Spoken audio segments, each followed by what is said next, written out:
maybe this is all happening because I was meant to carry the mission that they started.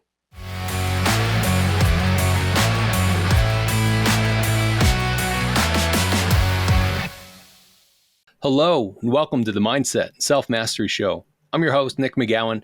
Today on the show, I have Dan Flores. Dan, what's up, man? How you doing? Good, Nick. Thank you for having me. Yeah, man, I'm excited that you're here. We're going to get into a lot of great stuff. Why don't you kick us off? Tell us what you do for a living and what's one thing most people don't know about you that's maybe a little odd or bizarre. Sure. So my name is Dan. I'm from Hartford, Connecticut. I am a fitness and life coach and a peak performance speaker. And one thing that a lot of people don't know about me is that when I was a kid, I actually suffered from a concave chest in my pretty much my sternum, which was causing a little bit of heart issue as well. Is that something they were able to remedy, like a suction cup, like pop it Not out a little bit? Not a suction cup, but I wish it was that simple. But no, it required a pretty big surgery, two surgeries actually to be exact. Wow. So was that literally just pressing on your heart and on your ribs and everything else?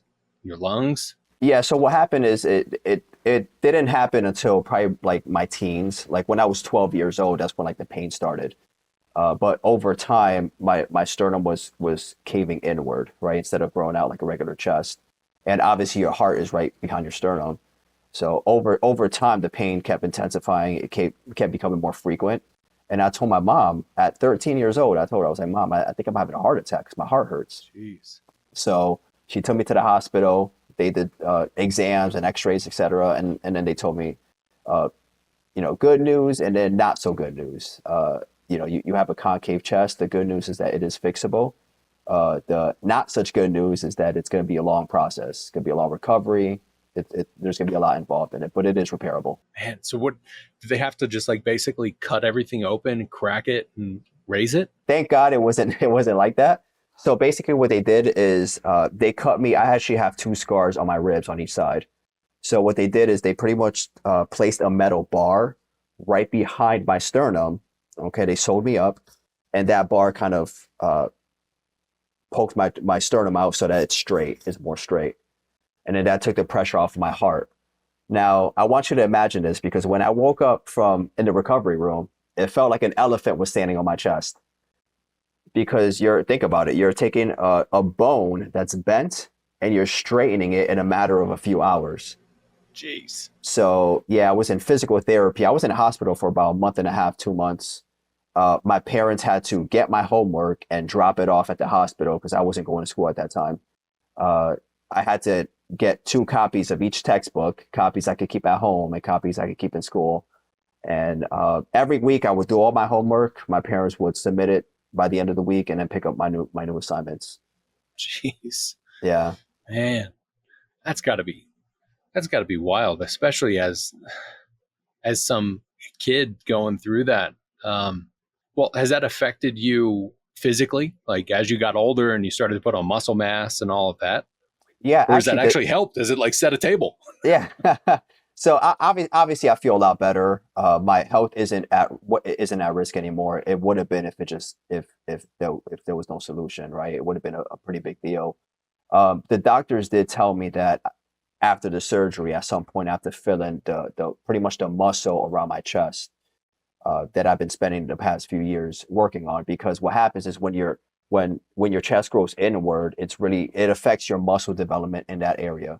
So they specifically told me, listen, if you want your chest to remain normal and remain healthy, you have to start working out. So I didn't do that until I got much older, right? This was about the first surgery to put the rod in was at 13. Second surgery to take it out was at 15. So it was in my body for 2 years. And I started working out when I was about 17. So, I listened to the doctors and I feel great. I kind of feel like it's funny. You mentioned that at such a young age, it's like, imagine you're 13 years old, you feel like you're having a heart attack. That doesn't often, those aren't words that often comes out of a 13-year-old mouth. So no, unless it's drug induced, yeah, that's a whole different story. Exactly. You smoke some random stuff, you got some from some random kid at school, you might think you're dying. But that's crazy. It also makes me think like there was some kid that I grew up with. I don't even remember the kid's name. He was just a neighborhood kid when we were little. And he had basically like a bowl in his chest. And at one point, I remember walking into his house, probably as like 9 or 10, and the kid was eating cereal. Like he knew I was coming over, so he was just being funny about it. But now I think like a few years after that, I think they moved maybe a year or two later. He probably had some sort of issues. Like if he, it was it was deep enough for him to eat friggin' cereal out of his chest, which is just a wild thing. But to think that you had to have that in there, I'm glad that it's no longer in there. It almost sounds like it was like braces almost. It's like they get it in there, put it in there, set it, remove everything, and then a few years later, you're able to actually start to build upon it. What a crazy thing, and what an awesome thing that your parents are able to actually do that for you. You know, I think about kids that are in other countries, or even kids that are in poor sections of this country that can't do that. They can't get their cleft lip fixed, or they can't get some surgery that they need, or sometimes they just can't even get their feet straight because they're pigeon toed or something, and being able to kind of move that stuff. You'd mentioned to me, and not only in the intake stuff, but when we were talking about moving here from another country. And I could imagine that not only as a 13-year-old being stuck in the hospital and dealing with all of that and having to go through that throughout all high school, that could affect mentally things. But what about you getting over here to this country and being able to try to learn the culture and everything that went along with that? I would imagine that could potentially really mess with you, and in an easy way to put it. Yeah, yeah. So my journey, actually, I love telling the story because my journey actually started with my parents. Okay, so we'll dive into that real quick. My parents moved here because they actually had a friend who made the shift from Peru to America. Like he was already living here, and my uncle and my dad were friends with him, and they were kind of exchanging messages and phone calls. And their friend was telling them, "Hey, listen, there's great opportunities down here. There's housing, there's job opportunities. I think you guys could really prosper here." And the more they talked, the more my uncle and my dad wanted to move. So they spoke to my mom, convinced her. Now, here's the thing: when they eventually got their visas approved and they made that shift, they actually left me in Peru. I didn't come with them right away. So I was about 6 months old when this happened. I have a brother who's 2 years older than me. So because they didn't know what was going to happen, they didn't know if their plan was going to work. They didn't know if they were going to come back to Peru, and it just things didn't work out, right? So they actually took my brother with them because he was older. He could eat, he could walk, he could pretty much be self-efficient. Me, on the other hand, I was 6 months old. So I stayed in Peru with my grandparents for 3 years. Once my parents were stable and were able to provide me with a good home, they came back to Peru and picked me up and took me to the US. About 6 months to maybe a year later, my grandparents who raised me in Peru came to America as well. Because at that time, obviously we didn't have a lot of money. We didn't grow up with a lot of money, right? Just like a lot of immigrant family or just a lot of families in general. So my parents were working multiple jobs and they couldn't always afford a babysitter. They didn't really feel comfortable leaving me at a daycare. I can't blame them. So the best solution is, hey, let's bring your grandparents down here.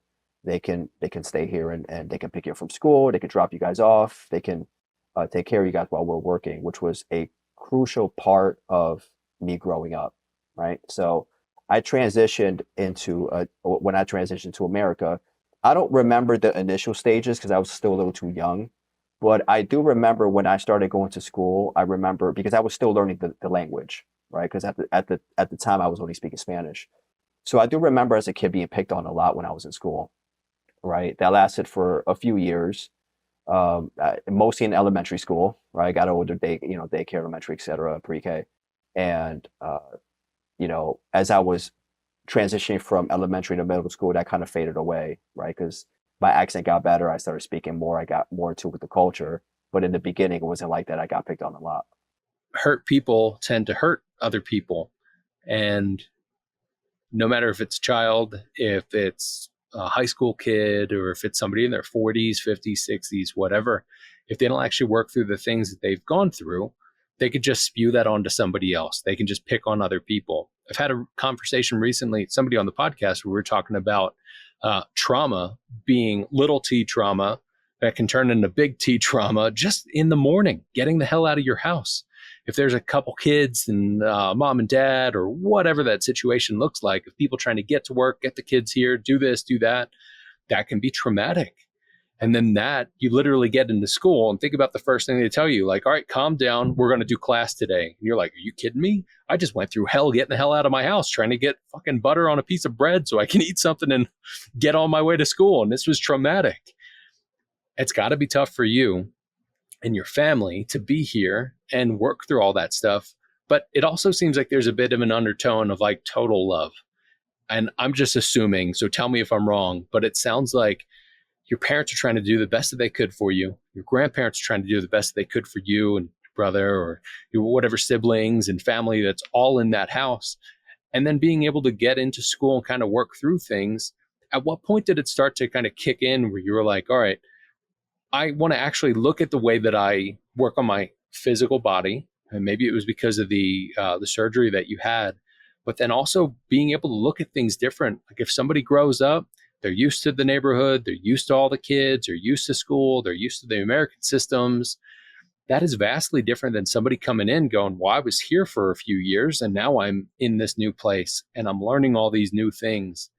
What sort of things do you think that you were able to actually take from that childhood whole experience into the work that you do now? When I was that young, you don't always understand the sacrifices that your parents made for you, right? I was good at, I was in fitness. I played a little bit of sports, so I did my own thing growing up.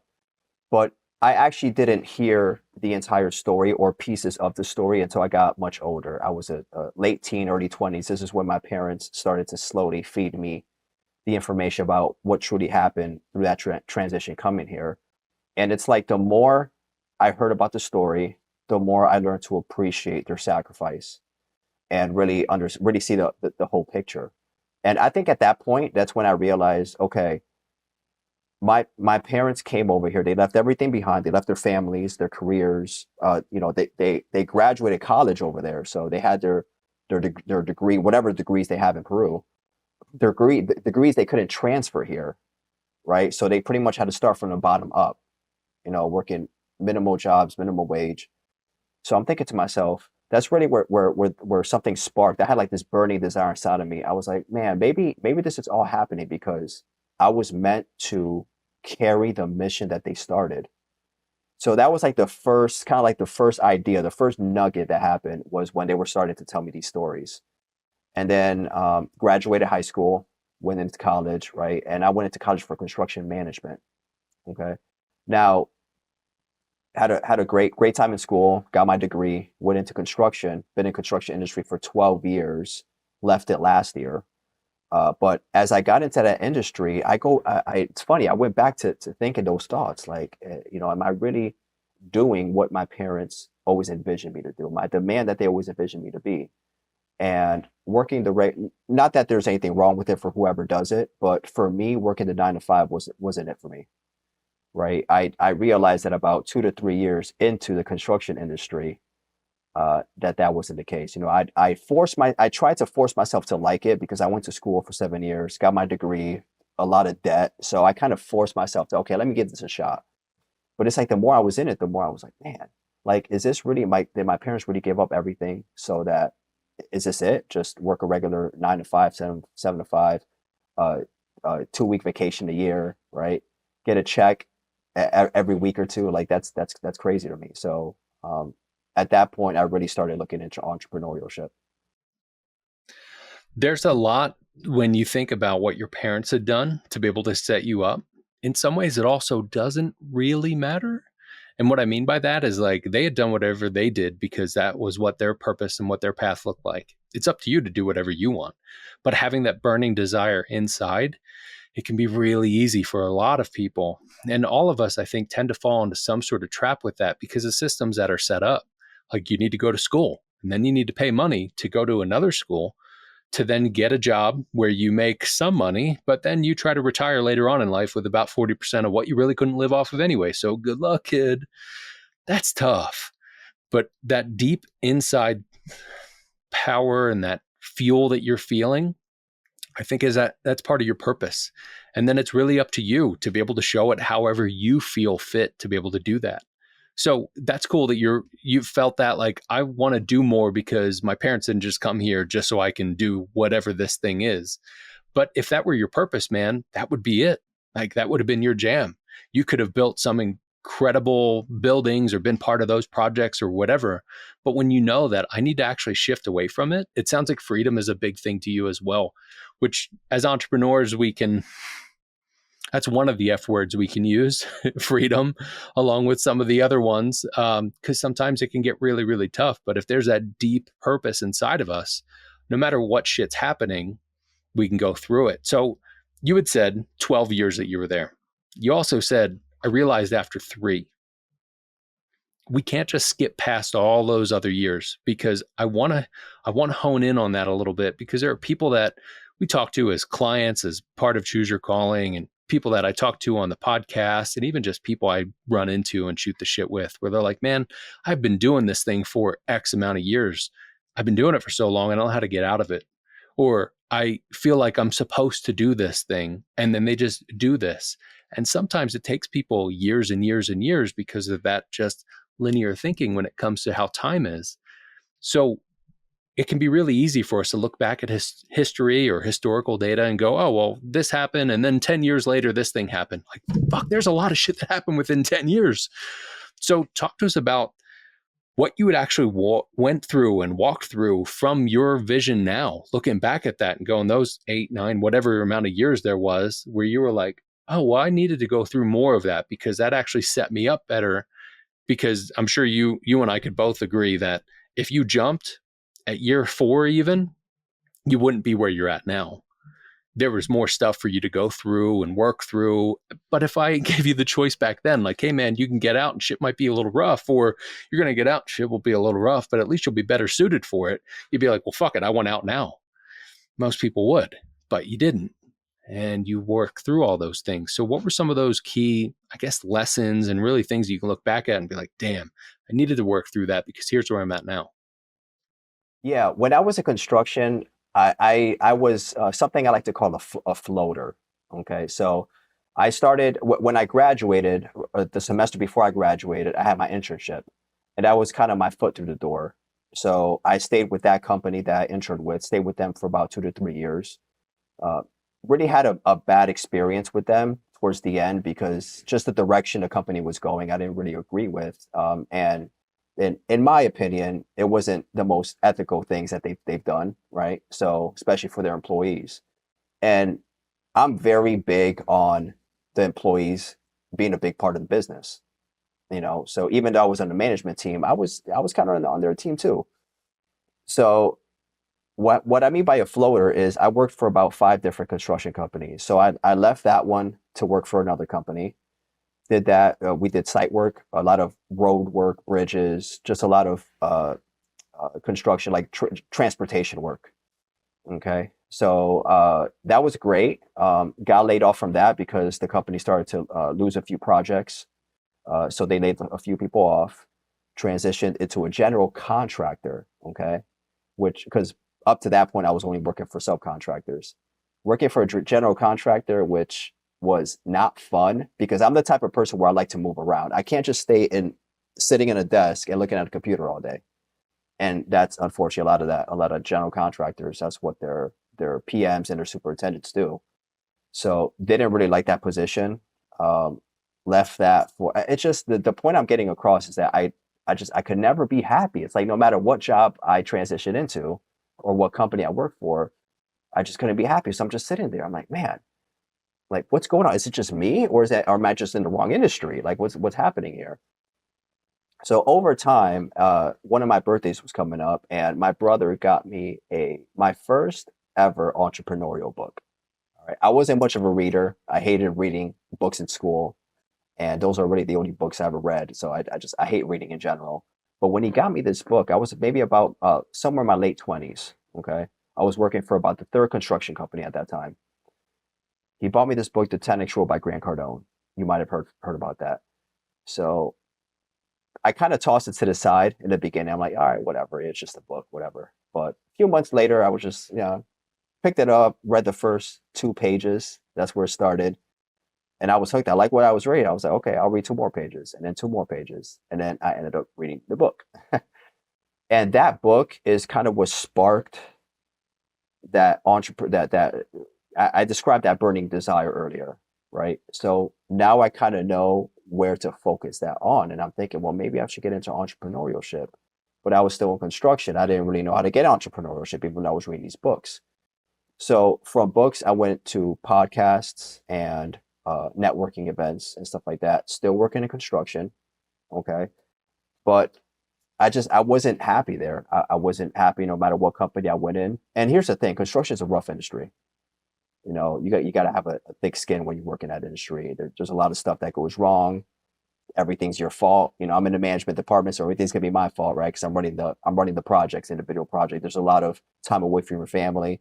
There's a lot of early mornings and a lot of late nights, and I felt like I had no control of my life. And it goes back to, is this what all I'm destined for? Just be here and that's it. So once I read that first book and I started reading other books, that's where I started making the transition and kind of exploring a little bit more into entrepreneurship. Went into networking events, started to meet people that aligned more with the person I wanted to be. That's where that kind of transition happened. Hmm. It's so cool once you start down a path, no matter how you start it, whatever you start off with. I feel like part of that is like an external calling to us of like, hey, check this thing out. And it's on us to be able to answer that call, do something with it, start to read a page or 2 pages, as you said, and read another 2 pages, go try this, try that. But if we get back to the thing where you were unhappy, I think that's a core thing that a lot of people can skip past because they can go, well, I'm unhappy because they rattle off whatever excuses instead of actually going deeper and say, well, the unhappiness is just an emotion, just alerting you there's something here.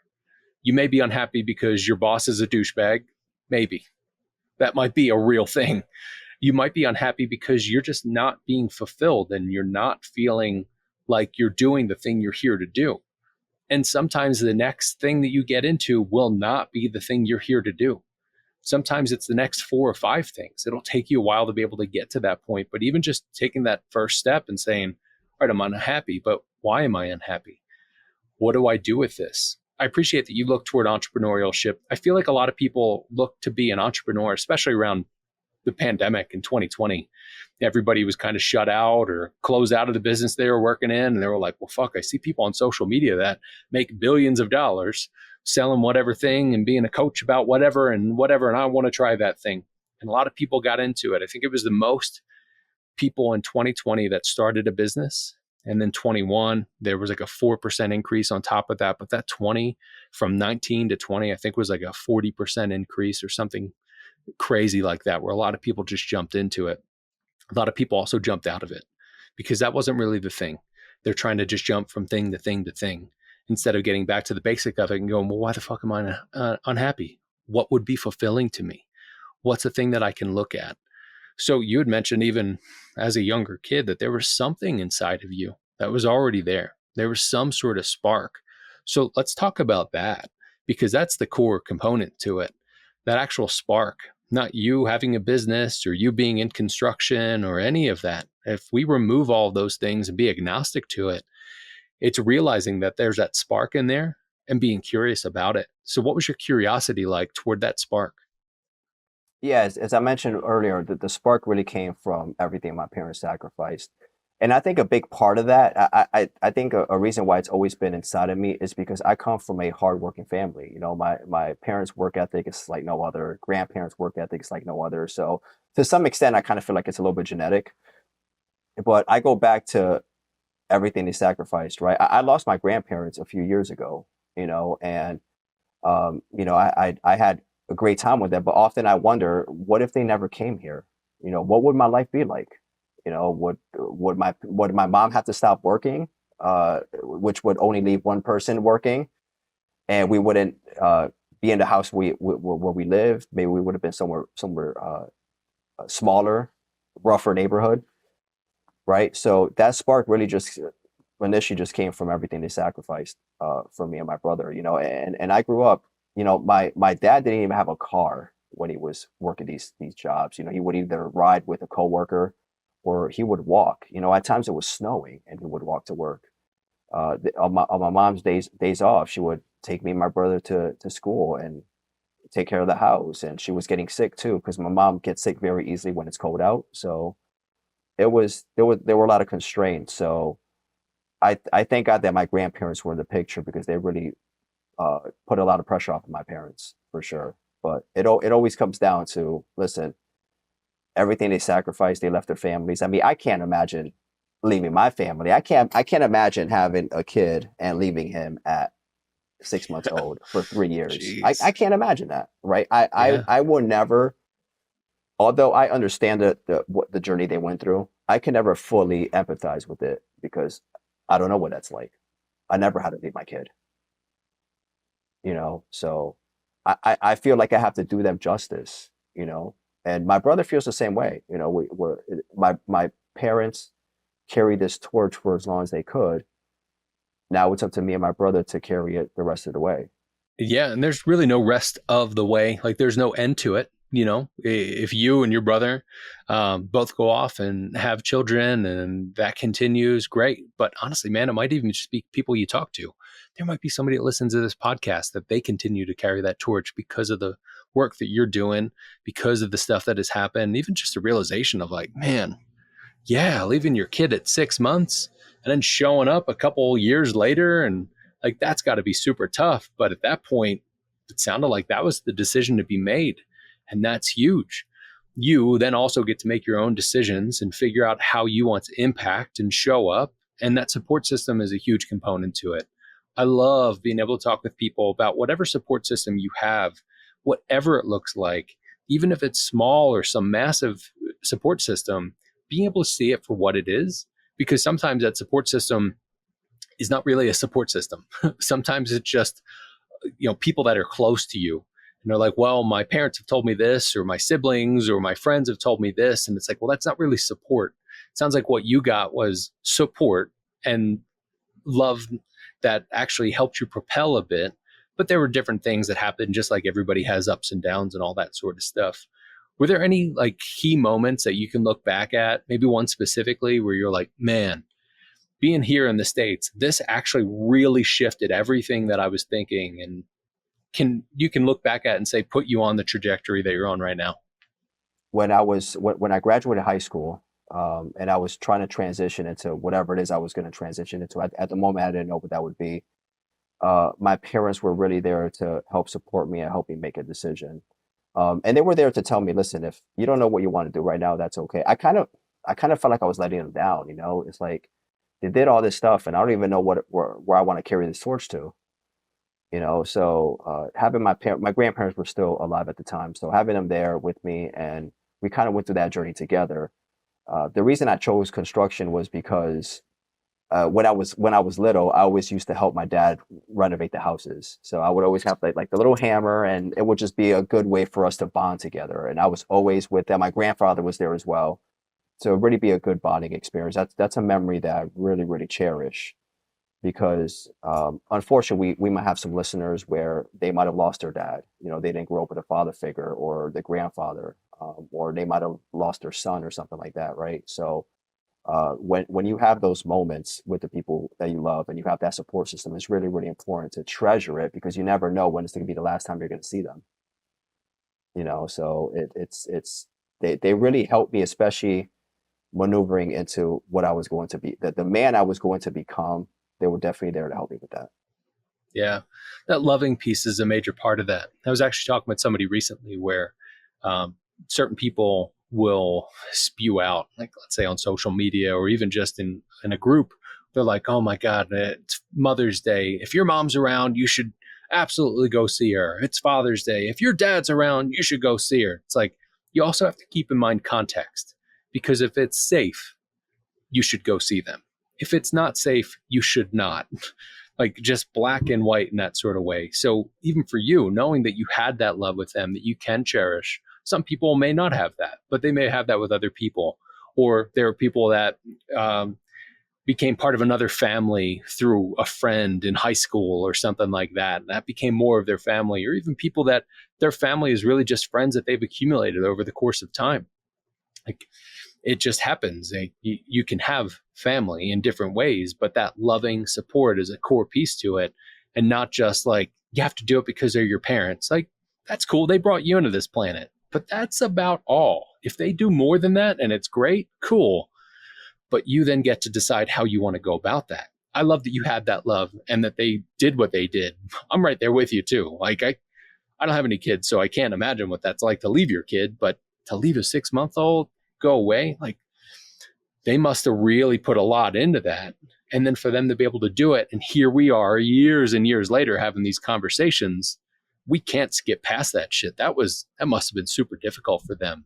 But you've gone through a lot, you've worked through a lot. So in that sort of vibe, what's that piece of advice you'd give to somebody that's on their path towards self-mastery? Yeah, the one thing I would say, and I touched on this a little earlier, is I found out that living each day like it was your last is a good way to cherish each day on its own, right? Because we're so busy in our day. We have kids, we have businesses, we have spouses, we're all over the place throughout the day. And not too often do we actually sit down and reflect on what we're grateful for, right? We're always like, oh, I'll just do it tomorrow. I'll do it tomorrow, right? We live life like we have unlimited days, and that's simply not true, right? If you're able to, I want you to just the audience that's listening, I want you to just picture the perfect day, all right? You got a 10 out of 10 in your fitness, in your nutrition, spending time with your family, your business. You attacked your day, you put all your heart and soul into it, you followed your calling, you spoke your truth, and you just had a 10 out of 10 day. I mean, that to me is a win, right? But very few people can do that because typically people will focus on one area in their life. Like they might focus on business, but they might not be there for their families.